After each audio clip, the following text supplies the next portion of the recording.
ጭራሽ ማለት ነው አባቴ የሚደበድበኛል እቺ ጀሪ ካፈሸከ ማውራት ነው ምናምን ይላል። እሺ እያልኩኝ ከዛ እናቴ እኔ አውቃት ወላሂ ይሄ ብር አውቃት እንደው ማይሄ ነው እንዲሸጥ ዱአ አረጋለሁ አልኳት። እውነት እንደው የኔን ብር እኔ በጀርባዬ ላብ እየተንጠፈጠፈ የሰራሁትን ብር ብዙ ደረጃ ታደርሱልኝ አላችሁ ብዬ አላማዬን ታሳኩልኝ አላችሁ ብዬ ቤተሰብ አለኝ ብዬ ያው ሁላ ብር ስልክላችሁ እናንተ ግን ትገርማላችሁ አልኳት። እኔ ምን ላድርግ አለችኝ እናቴ ማለት ነው። ወፍጮ ለማትከል ነበር አላማዬ ሁላ ስብር አደረጉት ማለት ነው። ከዚያ ሁላ አለፈ። አልሐምዱሊላህ በዛ ሳዑዲ አረቢያ በየመን መጣሁ ማለት ነው። በየመን መጣሁ በቃ ራሴ ህሊናዬ ሲፈቅድ በየመን መጣሁ። ከዛ ብር ሀውሉልኝ አልኳቸው የመን ላይ ማለት ነው። አማክረሽኛል እንዴት ስኬጅ አለኝ። የነሱ የኔ ብር እንኳን እነሱ ቃለ አማክረሽኛል እንዴት ስኬጅ አለኝ። ከዛ ወንድሜ ላይ ደወልኩኝና ብር ሀውሉልኝ የመን ደርሻለሁ ምናምን አልኳቸው። ወደዛ ሂጅ አትጃጃ ያሉኝ ማለት ነው። ከዛ የሆነ ተራራ ነው ወጣሁኝና አላህ ሆይ ይህ ነገር ያፊሆን ተደብያ ጀምሬ ድረስ ፈተና አለፍኩኝ። ግን ይህ ፈተና አልፎን እንደ ተረት ተወራ ይሆን ምን ኖረሳኝ ይህ ሁላ መከራ የምታመጣብኝ ይህን ያህል ምን በድያለሁኝ? በቃ ካላህ ጋር መጣላት አመጣሁኝ ማለት ነው። ምን አደረኩ? ምን አጠፋው? አታይኝም አትመለከትኝም እያልኩኝ ከዛ 10 ቀን ተቆየሁ ማለት ነው። ከዛ ከ10 ቀን ጓደኞቼ በመጣን በሁለተኛቸው ቀን እነሱ ተጫኑ። እኔ 4 ወንድ ውስጥ ወይ 5 ሆናሉ። 5ቱን ሁን እንደዛ እኔ ብቻ ቀረሁኝ ማለት ነው። ከዛ ደላለው ፈራሁኝና ለብቻዬ ልተኛ ብቻዬን ወደ ተራራ ወጣሁኝና የሆነች ቤት አለች እዛ ብቻዬን እንዳደር ፈራሁኝ። በቃ ወንዶቹን በጣም ፈራሁኝ ማለት ነው። ሲጠራኝ ዝም አልኩት። በዛ ድንጋይ ሲወረውር ያ ድንጋይ በጭንቅላቴ ላይ አለፈ፣ በእግሬ ላይ ባለፈ። ስጠራሽ ምንድን ነው ዝም የምትይው ምናምን አለኝ። እኔ መሰልኩሽ እንዴ አትሂጂ ብዬ እግርሽን ያዝኩት ቤተሰቦችሽ ነው እንጂ ምናምን አለኝና አዟዙሮ በጥፊ መታኝ ማለት ነው። ምንም አላውቅም ያልፋል ይህን ነገር አልኩኝ። ከዛ እነሱ ጎን አደርኩ ማለት ነው። በጣም ፈራሁኝ፣ በጣም ተሸማቀቅኩኝ። ከዛ አሁንም እየደወለ አባቴ ጋር አንታሐውሉ ብሻ ሸጣት ብሻ የራሷ ጉዳይ አሉ። እሺ ለወዳር ያረጋሉ ይሰማሉ እና እነሱ የሚናገሩት። አሁንም ደግሞ ወንድሜ ላይ ቀጥ ብላክ መልሳት ተመለስክ መልሳት አለው ማለት ነው። እዛ ስሬ እየመጣችሁ እየደወላችሁ ብር አትበሉ፣ ብር የለም ሰርቶ ክፍያ ቀጥታ ትግባ ምናምን አለው። እኔ ሁሉንም የሚናገሩት እሰማለሁ። ከዛ ፍሪጅ አላትና ፍሪጁን ታንጣና እሱን ሸጠን ጨማምረን ብሩን እናስገባላታለን ምናምን አሉ። ከዛ ፍሪጁን ስጫቸውና ይሽጡና ብሩን ጨማምሮ ይላኩልሽ ሲሉኝ አልፈልግም አልኳቸው። ፍሪጅን ቀን ያስቀመጥኩት ጓደኛዬ ጋር አይሆንም አልኳቸው። ታንቄ ሞታታለሁ እሱን ተሸጡኝ ቀጥታ አገር ነው የምገባው አልኳቸው። ከዛ በ10ኛው ቀን ወንድሜ ታናሽ ወንድሜ ደወለና እንዴት ነሽ ምናምን አለኝ። ጓደኞችሽ ምናምን ሲሉኝ እነሱ ትተውኝ ሄደዋል፣ እኔ ብቻ ነኝ ያለሁት ስለው አንቺ አባቴ ጋር ምን አደዋወለሽ? እኔ ጋር ቀጥታ አደውይም እንዴ ሲለኝ ሁላችሁም አንድ ናችሁ፣ ወንድሜ ታላቅ ወንድሜ እንደዚህ የተናገረው አንተ እንደዛ መናገር አይቀርም ምናምን አልኩ። እነሱም ቤት አሉ እኔ ሰርቶ ከፍያ የማኑን እልክልሻለሁ ምናምን አለኝ። አንድ ዘመድ ነበረችኝና ማውረጃ የደበር ሐወለችልኝ ማለት ነው። አልሐምዱሊላህ ከዛ ሀገር ገባሁኝ። ድሮ መሰራባት ሴትዬ ቋሚ ስራ ነበረኝና ድሮ መሰራባት ሴትዬ ደወልኩላት። ማነሽ ምናምን ስትለኝ ሩማን ነኝ መጥቻለሁ ምናምን አልኳት ማለት ነው። ልምጣና ውሰድሽ ስትለኝ ቆይማ አንድ 3 ቀን አረፍ ልበል ደክሞኛል ምናምን አልኳት። ከዛ በቃ እኔ ሁሌም ዱዓዬ ማለት ነው አላህ ወይ ተፈላጊ አድርገኝ፣ በቃ አበዳሪ አድርገኝ፣ በልጬ መታየት ነው የምፈልገው። ግን አሁን ስሜን ሲጠሩኝ በጣም ሩሚ ብለው ነው የሚጠሩኝ ማለት ነው። ብር ሲኖር ያቆላምጡሃል፣ ስታጣ ግን ይቺ ምናምን በቃ ይሄን አላማዬን ያበላሹት እነሱ ናቸው። እኔ ብዙ እቅድ ነበረኝ፣ ብዙ አላማ ነበረኝ፣ ወፍጮ ለመስራት በቃ ሁሉን ነገር ብዙ እቅድ ያለኝ ሴት ነበር። ግን ሩማን መጣይ ሲሉት እጇን ሰጣለኝ ምናምን ሲሉት ደሴ ሄዶ ነው መኪናውን ገዝቶ የመጣው ወንድሜ ማለት ነው። ግን አሁን ላይ በጣም ደስተኛ ነኝ። 2015 ነው ተመልሼ የመጣሁት። በህይወቴም በጤንነቴም በልጅም በጣም ደስተኛ ነኝ። ተፈላጊ ነኝ አሁን ላይ፣ አበዳሪ ነኝ አሁን ላይ እና ራሴን በራሴ በውስጤ ፍን እያልኩ እያሱ አንዴ እንዲወጣልኝ ከፈለው አልቅሼ ይወጣልኛል፣ እተነፍሳለሁ። እና ለእህቶቼ ለወንድሞቼ ሁላችሁም ታጋሽ ትሆናችሁ፣ ሁላችሁም ኢማን ካላችሁ የማያልፍ ነገር የለም። እናንተ ብቻ እኛ አእምሯችንን እንዳናብድ ሌላ ነገር እንዳይደፍን አእምሯችንን መጠበቅ አለብን፣ ራሳችንን መጠበቅ አለብን፣ መጠንከር አለብን። እንደዛ ተጠነከር ህይወት ያልፋል፣ ፈተና ያልፋል፣ ችግር ያልፋል፣ ረሃብ ያልፋል፣ ጭንቀት ያልፋል፣ ሁሉም ነገር ያልፋል። እና አልሐምዱሊላህ አሁን ያለሁበት ህይወት ላይ በጣም ደስተኛ ነኝ። በጣም በቃ ምንም ሳላገኝም እስቃለሁ፣ እደሰታለሁ። እና አሌክስዬ ይሄ ነበር የኔ ህይወት። በጣም አመሰግናለሁ ሁላችሁም ስላዳመጣችሁ። እሺ አሁን ቀለለሽ አይደል? ቀለለሽ አሁን? በጣም በርቺ። እሺ መልካም። በቃ የተናገረችው ነገሮች እኮ በቂ ነው። ለዛ ነው ምንም የማልጨምርበት። ምክንያቱም በቃ ተማሮች ማንም የእናንተን ሩጫ አይሩጥ። እናቴ፣ አባቴ፣ ወገቤ፣ አክስቴ ምናምን ገለመሌ አቁሙ። ለራሳችሁ ቁሙ። መጀመሪያ ለራሱ ያልሰጠ ለማንም ሊሰጥ አይችልም። ጻድቅ አትጫወቱ። ማንም አይሸልማችሁ። የእናንተን ህይወት እንዲያስተካክሉ ህልማችሁን እጃቸው ላይ አታስቀምጡ። ማንም ላይ እዚህ ውስጥ አላችሁ ብዙዎቻችሁ በየዋህነት እየተገፋ ለመታረድ እየሄዳችሁ ያላችሁ ተማሩ እስቲ። እሷ አሁን በህይወት ተምራ ብዙ አመታት አቃጥላን የተማረችው እሷ የከፈለችውን ዋጋ እናንተ በ5 እና በ10 ደቂቃ ውስጥ ቁጭ ብላችሁ የትም አታገኙትን ነገር ማግኘት ከቻላችሁ ይህን ወስዳችሁ ተክብሩት ህይወታችሁ። በጣም እኮ ቀላል ነገር አለ የምትሰሙት ሰው በ15 ዓመት ያሳለፈውን በ5 ደቂቃ ሊነግራችሁ ይችላል። እናንተ 15 ዓመት ከምትለፉ በ5 ደቂቃ ውስጥ ብትማሩት ይቻላል ወይስ ይቻላል? ዋናው እንዴት ነው መማረው? ተማሪ ካለ አስተማሪ የትም ቦታ አለ። ሁሉም ሰው አስተማሪ ነው። ሄሎ ሰላም አሌክስ፣ እንዴት ነህ? ሰላም። እሺ ብዛ፣ እንኳን ደህና መጣሽ። እንኳን ደህና ቆየኝ። ምን እንታዘዝ? እኔ አንድ ምክር ፈልጌ ነበረ። አሁን ሰሞኑን ለማግባት ነበርና ታገቢ? አሁን ጥሪ ነውና የምሞሸረው እና ባለቤቴ አንድ ነገር ጠየቀኝ። ምን ጠየቀኝ? እሱም ምን መሰለክ፣ ያው አሁን ላይ ኑሮ ውድ ነውና ዘይት እንዴት ነው ዘይት ላይ መቆጠብ አለብሽ፣ ዘይት ውድ ነው አለኝ። አይ እኔ ደግሞ ከኢኮኖሚ ያው ማልቆጥበው ዘይት ነው አልኩ። እየቀለድሽ ነው? የምሬን ነው አሌክስ፣ እየቀለድኩ አይደለም እኮ። ሳትስቂ ንገሪኝ። እየቀለድሽ ከሆነ ግን የብሎክ ሰይፍ ነው የሚያገኝሽ። በብዙ ሰዎች ነው የምትቀልጂው። የምር አሌክስ፣ እየቀለድኩ አይደለም። አይ ኮሜንታቶች ሲስቁ ነው። እኔ እሺ ኮሜንት አታንብቢ፣ እንዲሁ ንገሪኝ። እሺ አይ በቃ ኢኮኖሚ ውድ ስለሆነ ዘይት እንትን ማለት አለብሽ መቆጠብ አለብሽ ለኔ ዘይት አልቆጥብም አልኩት። ከዛን ቅር አለው። እኔ ምን ላድርግ? ምን አይነት ጥያቄ ነው?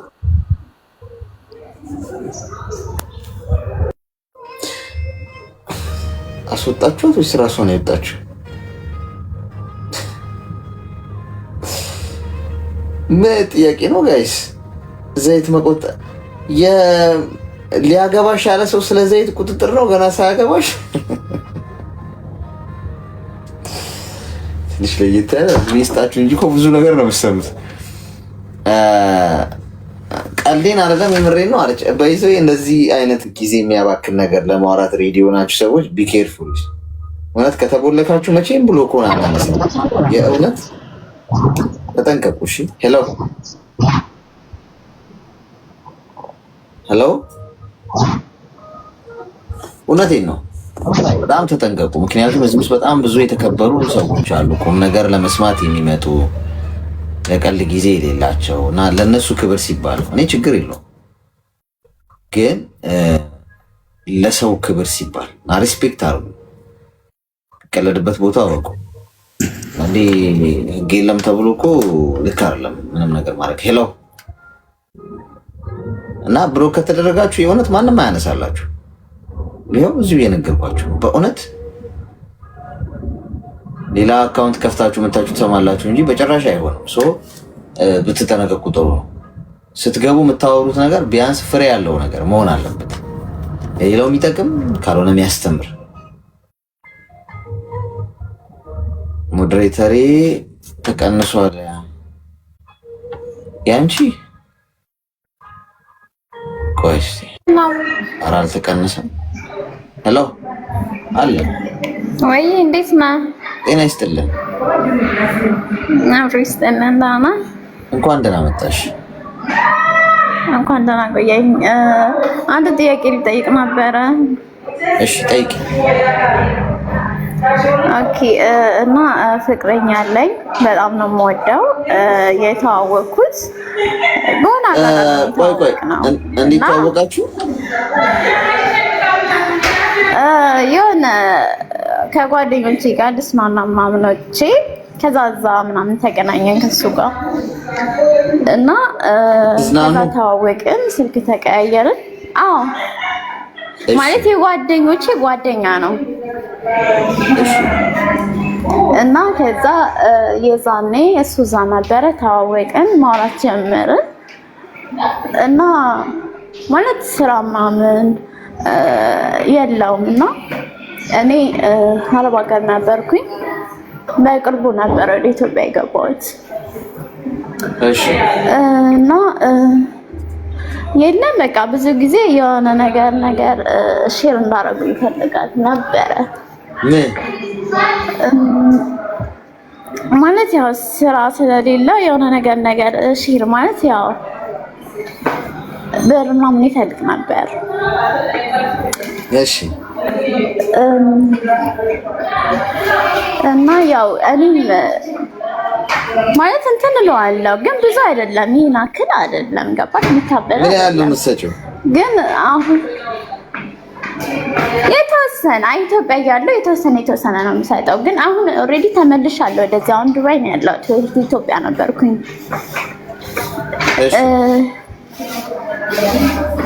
እና ማለት ነው ያው አሁንም እንደዛው ነው ማለት ስራ ምናምን የለውም ማለት ያው እንደዚህ ማድረግ ፈልጋለሁ ምናምን ይለኛል። ብዙ ሀሳብ ያካፍለኛል ማለት ነው። ምን ማድረግ ፈልጋለሁ ይላል? እና ለምሳሌ የራሴ ስራ መስራት ፈልጋለሁ ምናምን ይላል። ገባክ?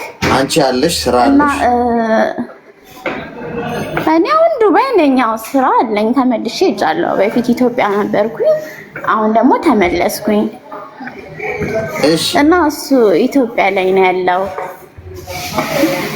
እና ያው ልልክ የፈለኩት ማለቴ እኔ ምንም ባረግላት ደስ ይለኛል፣ ምክንያቱም እወደዋለሁ። ግን ደግሞ እንዴት ላምነው እችላለሁ ነው ጥያቄው።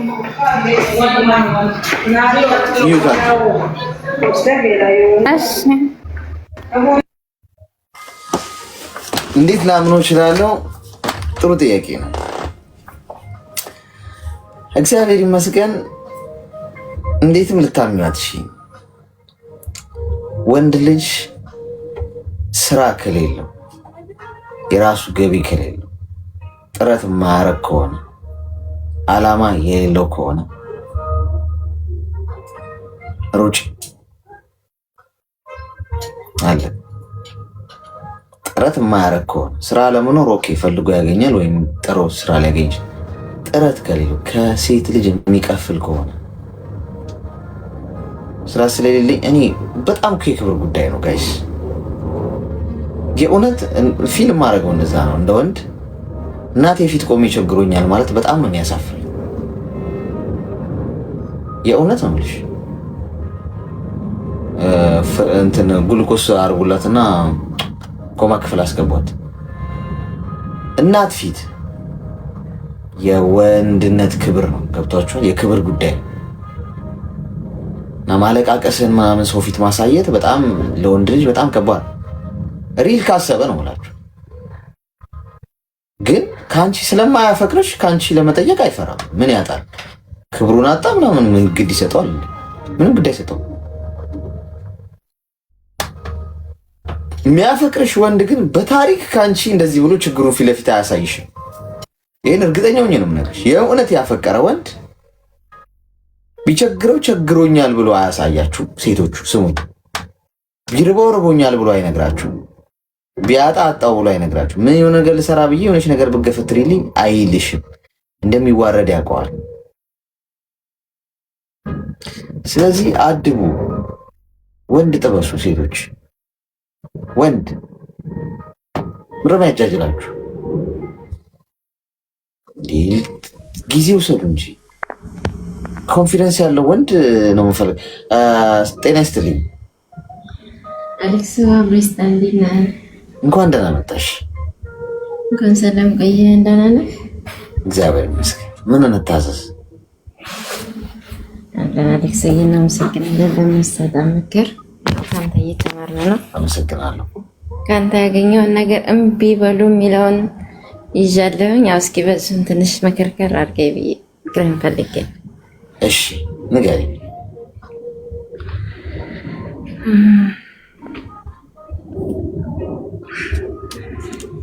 እኔ አሌክሶ ማለቴ ያን ያህል ብዙ አላዳክምህም። ሰዎችን አመኛቸው ወይ ደግሞ የሆነ እንደዚህ በፍቅር ምናምን ሳይሆን እንዲሁ ዝም ብዬ ቀርቤያቸው አመኛቸው በሆነ በቃ በሆነ አጋጣሚ ሰዎችን ተገናኝተህ እንትን የምትለው ነገር የለም። ከነዛ ሰዎች እኔ ምንም ገንዘብ ፈልጌ ምንም ሳልፈልግ ዝም ብዬ ቀርባቸውና በባህነቴ ሁሉም ሰው አንድ አይነት ይሆኑብኛል። ነው እስኪ ችግሩ ከኔ ነው ወይስ ምንድን ነው? እስኪ ንገረኝ። ማለት አንድ ነገር ንገረኝ የገጠመሽ በደንብ እንዲገባን ማለት ነው።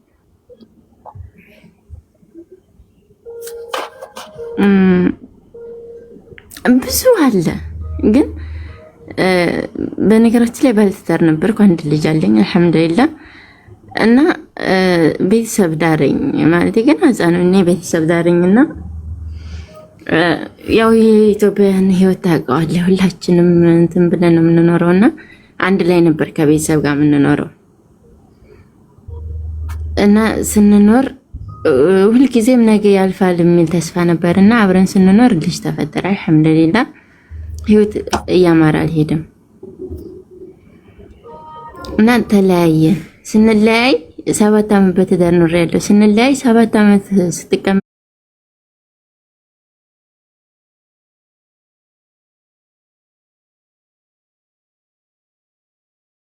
ልቤ ነው ግን ሁሉም ይከዱኛል። የሚገርምህ ያን ጊዜ ጀመረ ህይወቴ እንትን ማለት ነው። ሰዎችን እያመንኳቸው ሁልጊዜም እንትን የሚሉብኝ ነገር ያን ጊዜ ጀመረ። 7 ዓመት ህይወት ተቀምጬ ሁሉም ነገር የኔ ነው ብሎ ጥርቃት የወጣው አልሐምዱሊላህ ያ ያልፋል ብዬ ስደት ላይ ደግሞ 7 ዓመት 14 ዓመት ያለውበት ህይወት ምስቅልቅል ነው አሌክስ። ከዛ ደግሞ እዚህ መጥቼ አረብ ሀገር እሰራለሁ፣ እለፋለሁ። በጣም ነው የምንከራተተው ሰው ቤት ኢቃማ የለኝም ነበር። ኢቃማ እንኳን ለማስተካከል ብዙ መከራ አይቼ ተስተካከለልኝ። በቃ ህይወት በጣም ፈተና ናት ለኔ። ግን የሚጎዳኝ ሰው ነው። ለምንድን ነው ጥያቄ ይሆንብኛል ሁልጊዜ። ከቤተሰብ ጓደኛ ቤት የምቀርባቸው ሰውን በቃ ፈራሁን አልቀርብም። የሆነ ሰው ይመጣና ይቀርበኛል ማለት በፍቅር ምናምን አይደለም። በቃ ይሆናል አይደለም። አሁን እንደምሳሌ ስነግር ቤተሰብ አልኳ ተዛ መጥቼ እሱ ዘይ በደለኝን የገፋኝ ሁሉ ነገር ትቼ ጠንካራውን ቦታ ገዛው። ቦታው ከተገዛ 4 አመቱ አሌክሶ እንጨት አስፈልጭ አስቆርጭ አስግዣ ዘገጅቼ ቆርቆሮና ሚስማር ሲቀር የተሸጠብኝ እንዳለ ቤተሰብ አበረ። እዛ እሱ ይጎዳኛል ይሄ ያልፋል ስል ደግሞ መልሼ እዛ ቦታ ላይ ቤት ታይቆም ቀረ። ኢቃማ አስተካክዬ ኢትዮጵያ ገባሁ። ኢትዮጵያ ገብቼ ቆርቆሮና ሚስማር አግዤ በትከሻ ቆርቆሮ ተሸክሜ ሰው ቤት አስቀምጬው መጣሁ አሌክስ። ከዛ መጥቼ ደግሞ አሁን ለዛ ለቆርቆሮ እንትን ቤት መስሪያ እንጨት ታፈልግ ደግሞ ታዘጋጅ የሆነ ነገር ይመጣና ሰዎች ያፈርሱብኝ። የሆነ ነገር ይፈጠርና ያን እንጨት እንደልገዛ ከዛ ደግሞ እህቴ አረብ ሀገር ሄዳለሁ ብላ ከመቶ ምናምን ሺህ ብር በላይ አጠፋሁ አሌክስ። ያንን እንጨት ምናምን ተሸጠብኝ አልኩ። ያው ታዛው ተቤተሰብ ነው የሸጠብኝ። የሚተዘጋጃጀው ምናምን የሸጡብኝ ቤተሰብ። ያ ሆነሽ ደግሞ መልሼ እህቴን ሳውዲ አስገብቼ ደግሞ እሷም ጠንከራ አድርጋ ግዛይ ደግሞ የሆነ ነገር እዚህ ቦታ ላይ ማቆሚያ እንጨት እገዛለሁ ስል ደግሞ እሷም አላቅሽም አለች አሌክስ። ይሁን ችግር የለውም እሺ ደግሞ አሁን የታባቱ ጠነክራለሁ ተሰደው ይጥቃናት ደግሞ መልሼ አሁን ይዣለሁ ትግል። ለምንድን ነው በሁሉም ሰው ላይ እዚህ መካከል ያልነገርኩ ደግሞ አሌክስ ዱባይ ያለሁኝ የሆነ እንደዛ አንድ ጃዛቤ ነበርና ተቸግራ ወደ 1700 ድርሃም አበደርኳት። ይሄ ያልቡኮሌና በዙ አጋጣሚ በልታ ይጠፋ ታማ የአረብ ሀገር ገብታ በቃ ህይወቴ ሁሉ በሰዎች ይጎዳሉ። ህይወቴ ሁሉ በሰዎች ለምንድን ነው እኔ ነኝ ጥፋተኛይቱ ወይስ እድል የሚባለው ነገር ነው? እስኪ እንደው ለፈጣሪ ስትል አስተውላይ። ሁሉ ጊዜ አሁን ወድብዬ ተማርኩት አንተ እምቢ በሉ ትላለህ። አሁን እንደው የሰው ልጅ ህይወቱ እዚህ ያለፈ ከኔ የሆነ ነገር ጠይቆኝ ያገኛል ብዬ አላስብም። ለምን ከተጎዳሁበት ሰዎች ከጎዱኝ አንፃር ሳየው እና ምንድነው ሰበቢ? ምንድነው ችግሬ?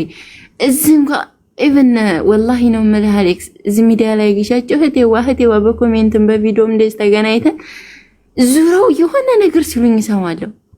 እኔ ነበርኩ በጣም የቀረብኳቸው ወይስ ምንድነው ችግር ይላሉ? እና ሁልጊዜ ጥያቄ ይሆንብኝ። እስኪ መልስልኝ አሌክስ። አመሰግናለሁ ነው። እሺ ሚውት አድርጊና አዳምጪኝስ። በመሰረቱ ስትሄድ የመታህ እንቅፋት ስትመጣም ከመታህ ድንጋዩ አንተ ነህ ይላል አይደል በአባባል። ይሄ ማለት ስትሄድ የመታህ እንቅፋት ስትመጣ ቢያንስ አይተህ ዞር አድርገው ማሰብ አለብህ። የሰው ልጅን ማመን የለብሽ። የሰው ልጅ ሊታመን የሚችል ፍጡር አይደለም በመሰረቱ። ሰዎችን ሳታምኛቸው ታምነው ቢገኙልሽ ይሻላል እንጂ አምነሻቸው ሳይገኙልሽ ቢቀሩ በእምነትሽ ላይ ልብሽ ይሰበራል። ስለዚህ አንዴ ሞክረው ሊያገኙሽ ይችላሉ። 2-3 እንዲጎዱሽ ከፈቀድሽላቸው ነው ችግሩ። ለራሴም እንደዛ ብዬ ነው ማስበው። አንዴ ልታገኘኝ ትችላለህ፣ አንዴ ልትጎዳኝ ትችላለህ። እኔ ክስት ከጎዳኝ ለሁለተኛ ጊዜ ቀሽሙ እኔ ማስተዋል ያልቻልኩት። ስለዚህ አንቺ እያመንሽ ቤት ስሩልኝ እያልሽ ገንዘብ ስትልኪ ሲክዱሽ፣ ገንዘብ አስቀምጡ እያልሽ ገንዘብሽ ሲጠፋ፣ ይህንን ሁሉ ነገር አሁንም ድረስ አልነቃሽም። ከዛሬ ጀምሮ እምቢ ማለት ጀምሪ። እምቢ በሉ ያልኳችሁ እኔ ነኝ። እምቢ ያስከብራል። እምቢ ማለት እንድትጠሉ ያደርጋል፣ ብቸኛ እንድትሆኑ ያደርጋችኋል፣ ግን ያስከብራችኋል። ነገ እጃቸው እስኪቃጠለስ የሚያጨበጭቡላችሁ ዛሬ ላይ ሊጎዷችሁ እያሰፈሰፉ ሰዎች ናቸው። የእውነቴን ነው የምልሽ። አሁን አንቺ እንደዚህ በማድረግሽ ማንም አያከብርሽም፣ ይንቁሻል። እንደፈለጉ ሊያረጉሽ እንደሚችሉ ነው የሚያስቡት ሁሉም። የእውነት እስካሁን የጎዱሽ ሰዎች ወይ እሷ ጠይቃት እንጂ ያላትን እንዳለ አካውንቷ ውስጥም እንዳለ አንስታ ነው የምትሰጠ ነው የሚባል አገብቶሻል። ስለዚህ እምቢ ማለት በጣም ያስከብርሻል። ከዛሬ ጀምሮ ይህንን ጽፈሽ አስቀምጪ። የምትረሹ ከሆነ በየጊዜው ለማየት ምንም ሲጠይቁሽ እምቢ በይ። ለማንም ገንዘብሽን አትስጪ። በህይወትሽ ውስጥ ማድረግ የምትፈልጊው ራስሽ ብቻ አድርጊው። ቤት መስራት የምትፈልጊው አይደል? ሂጂና ስሪ።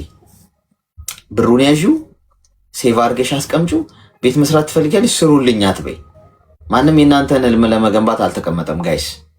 እናት፣ አባት፣ ወንድም፣ እህት፣ አጎት፣ አክስት ምናምን የራሳችሁን ጉዳይ ራሳችሁ ጨርሱት። የማረገው ይህንን ነው። የምሬ ነው የምነግርሽ። ራሴ የሆነ ነገር መግዛት ከፈልኩ ራሴ ያደርገዋል። ማረግ ከፈልኩ ራሴ እስከ መጣረስ ሰርታችሁ ጠብቁኝ። እሺ ተሰርቶ ቢጠበቅብሽ ያልኖር የማትኖሪበትን ቤት ምን ያደርግልሻል? አንቺ ሲጀምር መጠቀሚያ ነው የሚያደርጉት። ማንም እዚህ ምድር ላይ ከፈጣሪ በታች የእናንተን ህይወት ወገቡን አስሮ የሚገነባላችሁ ሰው የለም። ቤተሰቦቻችሁም ጭምር አስረግጬ ነው የምነግራችሁ። ቤተሰቦቻችሁም ጭምር አድቫንቴጅ ነው የሚይዙት። ገንዘቡን ስትልኩላቸው ቤት እንኳን ሰራውላችሁ ቢሉ እንደ ነገሩ ዝም ብለው በማይረባ ንብረት በማይረባ እቃ እንደ ጠላት እቃ ነው የሚሰሩላችሁ ሰራው ለማለት። ከዛ ቀሪውን ይጠቀሙበታል። ስለዚህ ራስሽ ወገብሽን አስረሽ ስሪ። ሄደሽ ንብረት ማፍራት የምትፈልጊ ከሆነ ራስሽ አፍሪ። ሄደሽ መኪና መግዛት፣ ምንም መግዛት፣ ቋሚ ነገር ማፍራት ስትፈልጊ። በአጠቃላይ ማሰብ ያለባችሁ ነገር እዚህ ምድር ላይ ማንም ለማንም ግድ የለው። ሊዋጥላችሁ ይገባል። በተግባር ነው እኔ የምነግራችሁ።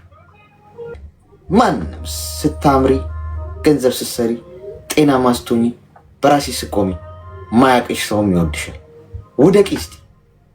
አሁን አንቺ ቸግሮኛል በይ፣ 5 ሳንቲም አይደርሱልሽም በዙሪያሽ ያሉ ሰዎች። አሁን የጎዱኝ እህቴ፣ ወንድሜ፣ አጎቴ፣ አክስቴ የምታያቸው ቻዩ እዛው ነው የሚልሽ። ስለዚህ ለራሴ ህይወት ራሴ ካለው ጋይስ አልቀልድበትም። ማንም የፈለገውን ሊል ይችላል። ማንም የፈለገውን ሊያመጣ ይችላል። ዘ ሞስት ኢምፖርታንት ፐርሰን መጀመሪያ እኔ ነኝ እዚህ ምድር ላይ አስፈላጊውና ቅድሚያ የምሰጠው። በጤና በገንዘብ በሁሉ ነገር የሚገባኝን መጀመሪያ ማግኘት አለብኝ። እንደ ሻማ እየቀለጥኩኝ ስላለቀሽ አሁን ማንም ግድ አይሰጠው። መመኛውን አለቀሻል፣ እንባሽ ራስሽ ይዘሽ ቁጭ ምትይ አውሬ መሆን አለባችሁ ነው እያልኳችሁ ያለሁት። ውስጣችሁ ያለውን አውሬ ቀስቅሱት። የተኛውን ይሄ የሚያስጠቃችሁን እሺ የሚለውን የዋህዋ የሚጫወተውን በቃ እስቲ ምናምን አሁን በድለውሽ መጥተው ይቅርታ ይስጠቁሽ እሺ እያለ ህይወትሽ ውስጥ የምታስገባዋን ሲጣርገሽ ግዳያት። እሱን የገደላችሁ ቀን ያኔ መኖር ትጀምራላችሁ። ዓለም ለተሸናፊ ሰዎች ቦታ የላትም። እሺ ለሚያለቃቅሱ ሰዎች፣ ለተሸናፊ ሰዎች፣ ላጡ ሰዎች ተፎካካሪ ሆናችሁ መገኘት አለባችሁ። እንዲታዘንላችሁ ከሆነ የምታስቡት ማንም የሚያዝንላችሁ የለም። ጓድ ሁሉም የራሱ ሩጫ ላይ ነው ያለው። ሁሉም የራሱ ትራክ ላይ ነው ያለው። ድሮ ቀረ እንደውም መተዛዘን።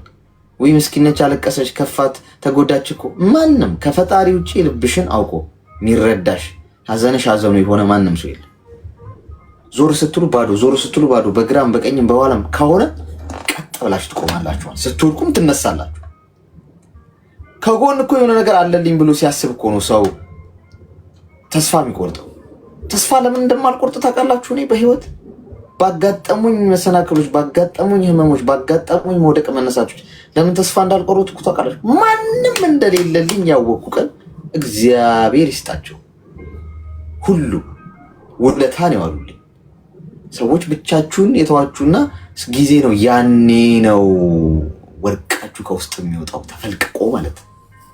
ሰው ግን አለውልሽ ቢልሻውን ቢያዝንልሽ ምናምን በዙሪያሽ ምንም ደጋፊ ቢኖርሽ የምሬ ነው የምልሽ አትለወጪም። ትንሽ ትሞክሪና መልሰሽ እዛው ሙቀት ውስጥ ነው የምትገኘው። ስለዚህ ከዛሬ ጀምሮ ለራስሽ ራስሽ እንደሆነ ያለሽው አውቀሽ ማንም የሆነ ነገር ሲልሽ እምቢ ቆይ አይሆንም ማለት መጀመሪያ እኔ ለኔ ይጠቅማል ያ ነገር።